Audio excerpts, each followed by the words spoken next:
গতকাল ছিল ভালোবাসার দিন, কিন্তু ভালোবাসা তো একদিনে শেষ হয়ে যায় না, রেশ থেকে যায় সব সময়ের জন্য। তাই আজ একটু ভয়ের গল্প থেকে সরে, একটু অশরীরী অভিজ্ঞতা থেকে সরে একটু ভালোবাসার গল্প শুনব। আজ আমি আপনাদের সাথে শেয়ার করব 3টে মন ভালো করা অভিজ্ঞতা। নমস্কার, আমি জো। আশা করি সবাই খুব ভালো আছেন এবং আশা করি আপনাদের ভ্যালেন্টাইন্স ডে খুব ভালো কেটেছে। সবাই নিজের খেয়াল রাখছেন, নিজের পরিবারের খেয়াল রাখছেন। আর আজ আমি আপনাদের সাথে শেয়ার করছি 3খানা অভিজ্ঞতাই, 3টে অভিজ্ঞতাই আগে আমরা ফেসবুকে শুনিয়েছিলাম, কিন্তু তারপরেও কেন শোনাচ্ছি? অনেকেই হয়তো শোনেননি, যারা প্রথমবারের জন্য ইউটিউবে শুনছেন তাদের জন্য নতুন। আর দ্বিতীয়ত, যেমনটা বললাম, 3টে মন ভালো করা অভিজ্ঞতা। আজকের এপিসোড শুরু করছি, তবে তার আগে রোজকার মতো আবারও বলি, যদি আপনি আপনার কোনো এক্সপিরিয়েন্স আমার সাথে শেয়ার করতে চান, খুব সহজেই শেয়ার করতে পারেন। আপনাকে লিখতে হবে অথবা রেকর্ড করতে হবে, তারপর সেটা পাঠাতে হবে কোথায়? আমার ফেসবুক পেজের ইনবক্সে। আর না হয় সোজা মেইল করতে পারেন আমার ইমেল অ্যাড্রেস storywithjoe@gmail.com। তাহলে চলুন প্রথমে আপনাদের শুনিয়ে ফেলি বেনজিরের অভিজ্ঞতা।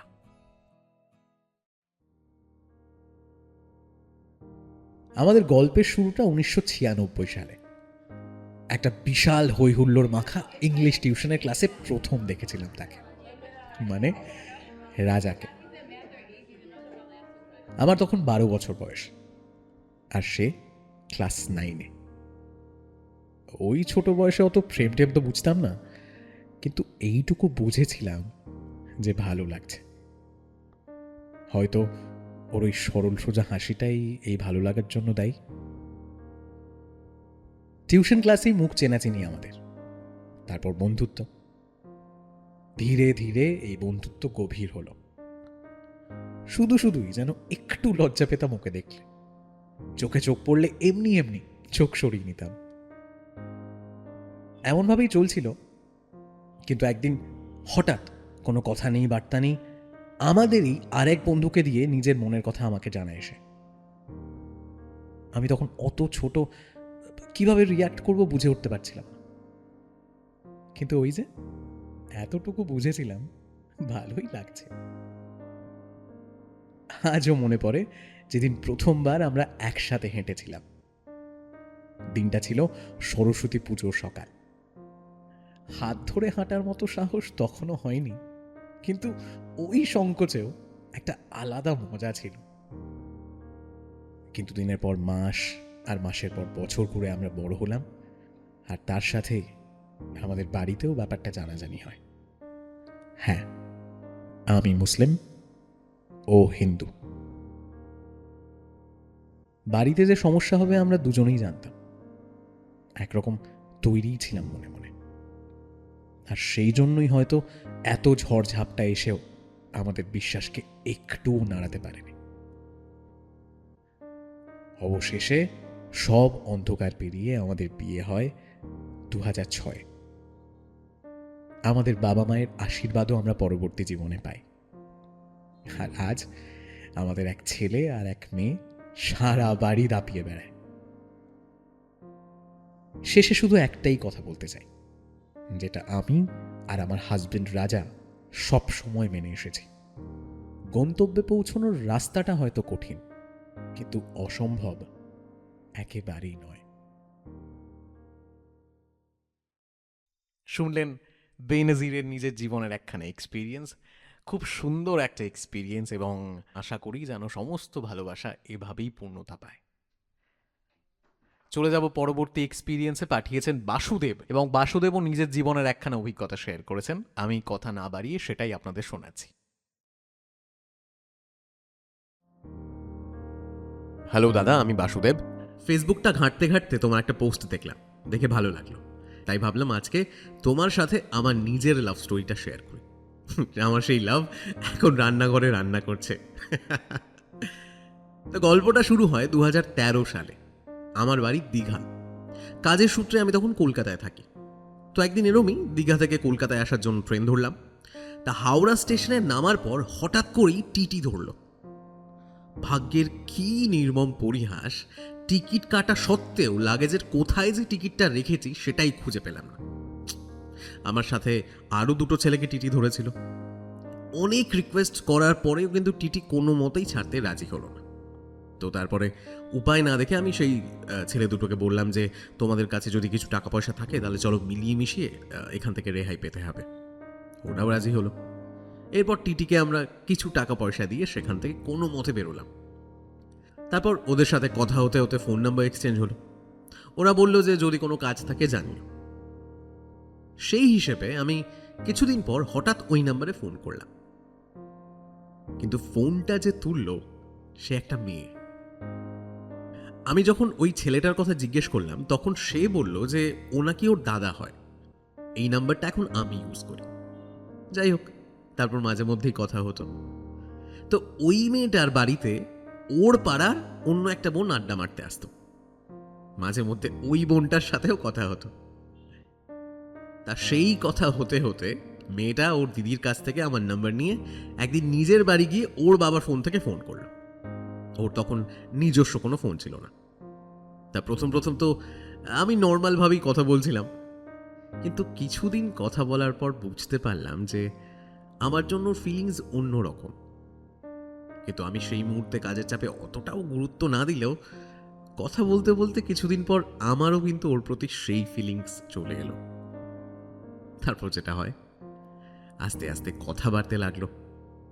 দিনের বেলা, রাতের বেলা, কখনো সারা রাত জেগে, সেই সূত্রপাত। তারপর কেটে গেছে 11টা বছর। প্রথম 2 বছর তো দুজন দুজনকে না দেখে ভালোবেসেছে। ওর নিজের কোনো ফোন ছিল না, তাই রাত্রে সবাই ঘুমিয়ে পড়ার পর খুব সাবধানে বাবার ফোনটা নিয়ে এসে আমার সাথে কথা বলতো। তার জন্য কম ঝক্কি ওকে পোহাতে হয়নি।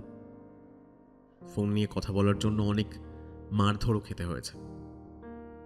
তারপর যখন ও ক্লাস 11-এ উঠল, ওর নিজের একটা ফোন হলো। তারপর অবশ্য সেরকম কোনো প্রবলেম হয়নি। এরপর এলো সেই দিন যেদিন আমরা দুজন দুজনের সাথে দেখা করলাম। দিনটা ছিল দুর্গাপুজোর নবমী। রাত 12টা পর্যন্ত দুজন দুজনের সাথে ঘোরাঘুরি, ঠাকুর দেখা, আরো অনেক কিছু। এরপর ধীরে ধীরে ওর বাড়িতে জানাজানি হওয়ার পর শুরু হলো আসল ঝামেলা। ওর বাবা কোনো মতেই রাজি হলেন না, তবে ওর মা, ঠাম্মার বোন এরা যদিও আমাদের পক্ষেই ছিলেন। আমরা তাও হার মানিনি। প্রায় 7 বছর এভাবেই চলার পর 2020-তে শেষমেশ সম্পর্কটা সামাজিক স্বীকৃতি পেল। মানে ওই টুক করে আমাদের বিয়েটা হয়ে গেল। তারপর কেটে গেছে আরো 4টে বছর। এখন দুজন দুজনের সাথে হাতে হাত মিলিয়ে হেঁটে চলেছি। আর যতদিন বেঁচে আছি এভাবেই, ঠিক এভাবেই ওকে পাশে নিয়ে হেঁটে যাব। আজ ভ্যালেন্টাইন্স ডে উপলক্ষে ওর সম্পর্কে একটাই কথা বলতে চাই। পৃথিবীতে যাই হয়ে যাক, তুমি আর আমি একসাথে ছিলাম, আছি আর থাকবো। Happy Valentine's Day my love. By the way, ওর নাম পূজা।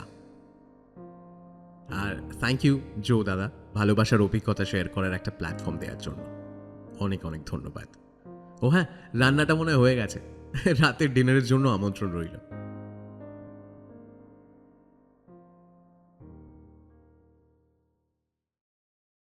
শুনলেন বাসুদেবের এক্সপিরিয়েন্স, কীরম লাগলো অবশ্যই জানাবেন। এবং যদি আপনার জীবনে এমন কোনো এক্সপিরিয়েন্স থাকে আপনি খুব সহজেই শেয়ার করতে পারেন, যেমনটা বললাম কিভাবে শেয়ার করবেন, ইটস ভেরি ইজি। যাই হোক, আজকের শেষ অভিজ্ঞতা আমি আপনাদের শোনাচ্ছি। এটাও ভালোবাসার অভিজ্ঞতা, তবে এটা একটু অন্যরকম। নিজের অভিজ্ঞতা শেয়ার করছেন সঙ্গীতা, এবং তিনি সেটা শোনাবেন। চলুন শুনিয়ে ফেলি। হাই জো, আমি সঙ্গীতা, শিলিগুড়ি থেকে বলছি। তোমার পেজটা বেশ কদিন ধরেই ফলো করি।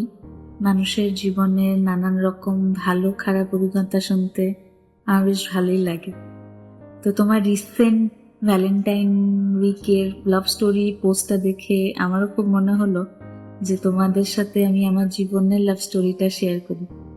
অবশ্য লাভ স্টোরি বলা ভুল হবে, এটা হয়তো একটা অনুভূতির কথা, আমার ভালোবাসার অনুভূতি, আমি আর আমার জোজো। জোজো আমার জীবনের সব থেকে কাছের একজন।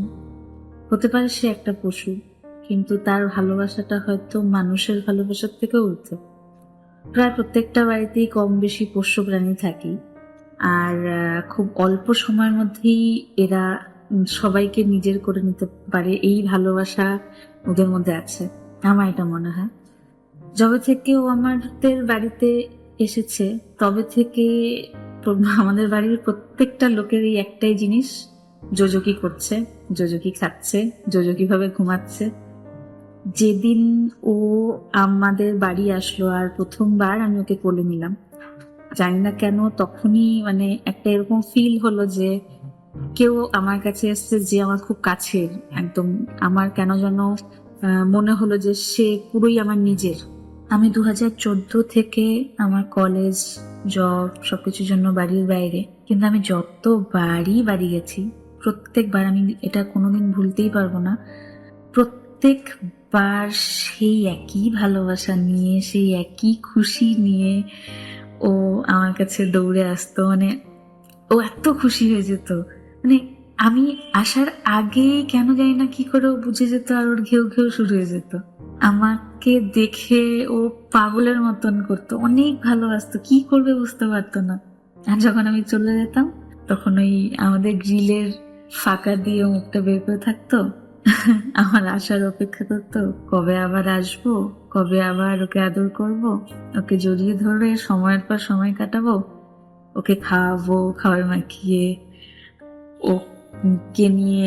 ওকে নিয়ে গল্প করব, ওকে স্নান করিয়ে দেব, সাবান, শ্যাম্পু, রসগোল্লা, বাতাসা খেতে ওর খুব ভাল লাগতো। এগুলো আমার খুব পছন্দের একটা সময় ছিল।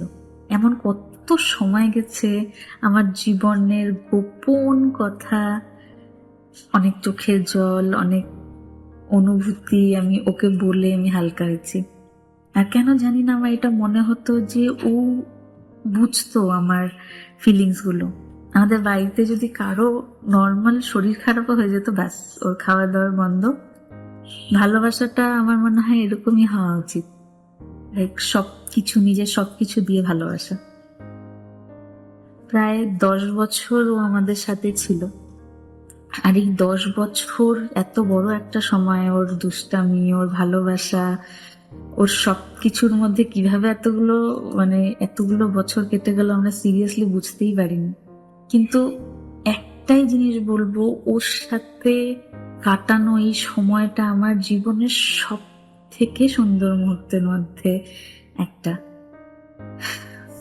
আমি মানি, আমি এটা ফিল করি, জোজো আমায় যতটা ভালোবাসতো, আমি হয়তো কতটা ভালোবাসতে না পারি, কিন্তু আমি আমার জীবনের যদি সব থেকে বেশি কাউকে ভালোবেসে থাকি সেটা হচ্ছে জোজো। আমাদের ভালোবাসার মধ্যে কোনো চাওয়া পাওয়া ছিল না অন্য বাকি সম্পর্কদের মতো। 14ই নভেম্বর 2023 ও আমাদের সবাইকে ছেড়ে চলে গেল। বেশ অনেকদিন ধরেই ওর শরীর খারাপ ছিল, আর আমরা অনেক চেষ্টা করেছি ওকে সুস্থ করে তোলার, কিন্তু সবাইকে তো একদিন যেতেই হয়। এটা মানাটা যতটাই আমার কাছে কঠিন ততটাই সত্য। আমার ভাবতেই কেমন লাগে, আমাদের বাড়ির দরজায় এখনো ওর সেই আঁচড়ের দাগ, জায়গায় জায়গায় ওর লোম, ওর হাওয়া খাওয়ার ফ্যান আছে, বিছানা আছে, ওর ওষুধের বটলগুলো আছে, কিন্তু ও নেই বাড়িতে। বাড়ি গিয়ে ওকে পাবো না, ওকে ছুতে পাবো না, ওর গন্ধ শুকতে পাবো না। এই ফিলিংসটা আমার কাছে প্রচন্ড কষ্টের। আর ওর জায়গাটা এমনই যে আমি আর ওই জায়গাটায় কাউকে রাখতেও পারবো না, কাউকে দিতেও পারবো না। যখন আমরা বুঝতে পারলাম যে আর বেশি দিন নেই ওর, ও উঠতে পারছে না, ও খেতে পাচ্ছে না, শুধু ওষুধ যখনই খাচ্ছে ব্যাস বমি করছে আর ওষুধ খাচ্ছে। ওর লাস্ট খাওয়া আমার হাতে, আমি ভাত মেখে খাইয়ে দিলাম, পুরোটা ও খেলো, যেখানে ও উঠতেই পারছে না, যেখানে ও খেলেই বমি হয়ে যাচ্ছে। সেই দিনটা আমার কাছে এতটাই কষ্টের ছিল যে আমি ওকে এইভাবে কখনো দেখবো আমি ভাবতেই পারিনি। ও আমার হাতে লাস্ট পুরোটা খেয়েছে, মানে এটা খুবই কষ্টের। আমি ওকে সেদিন লাস্ট জড়িয়ে ধরে প্রচন্ড কেঁদেছিলাম, আর ও মনে মনে মনে আমাকে বলছিল, মানে আমি এটা ফিল করছিলাম যে ও হয়তো আমাকে বলছিল যে আমি যেন কষ্ট না পাই ওকে নিয়ে, আর যেন ওকে হাসি হাসি বিদায় দিতে পারি। আমার সাথে ও সব সময় আছে, থাকবে। আমি ওকে যতটা আগে ভালোবাসতাম ততটাই এখন ভালোবাসি, আর আজীবন আমি ওকে ততটাই ভালোবেসে যাব। ও আমার কাছে সব, মানে সবকিছুর ঊর্ধ্বে।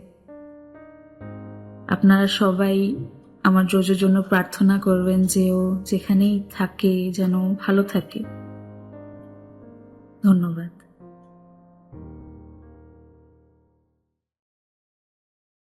তাই ছিল আমাদের আজকের 3টে অভিজ্ঞতা। আশা করি আপনাদের ভালো লেগেছে।